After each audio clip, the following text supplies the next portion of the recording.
সম্মানিত বন্ধুগণ, বহু কথা আছে।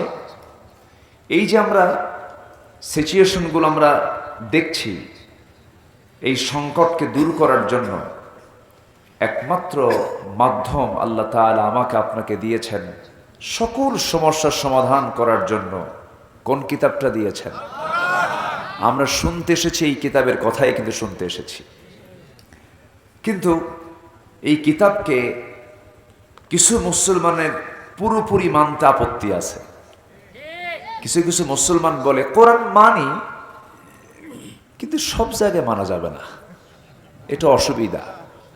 এরকম টাইপের লোক তো আমার দেশে নাই। আসতে বলবেন না, আছে না নাই? আল্লাহ জানেন কিছু বান্দা মানবে না। আল্লাহ আয়াত সেট করে দিয়েছেন, আল্লাহ জায়গা মতো আয়াত দিয়েছেন। আল্লাহ রাব্বুল আলামিন বলেন, أفتؤمنون ببعض الكتاب وتكفرون ببعض। তুমি কিতাবের কিছু অংশ মানবে, কিছু অংশ মানবে না। ফলাফল হলো ইল্লা খিজিয়ুন ফিল হায়াতিদ দুনিয়া। দুনিয়ার জিন্দেগিতে তুমি লাঞ্ছিত হবে, তুমি বঞ্চিত হবে, তুমি ঘৃণিত হয়ে যাবে, তোমার কোনো মান সম্মান থাকবে না। ওহুয়া ফিল আখিরাতি মিনাল খাসিরিন। আখিরাতের জিন্দেগিতে খুসরানদের অন্তর্ভুক্ত হয়ে যাবে, ক্ষতিগ্রস্ত হয়ে যাবে।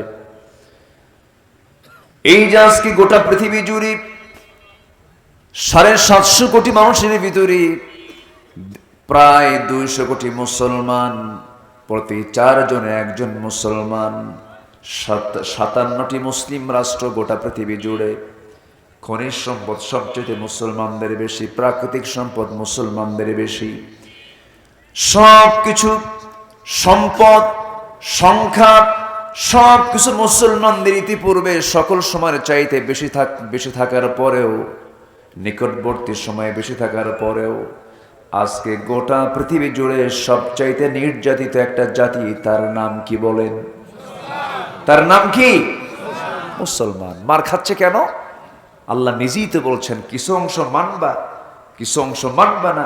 খিজিয়ুন ফিল হায়াতিদ দুনিয়া। দুনিয়ার জিন্দেগিতে তোমার লাঞ্ছনা আসবে,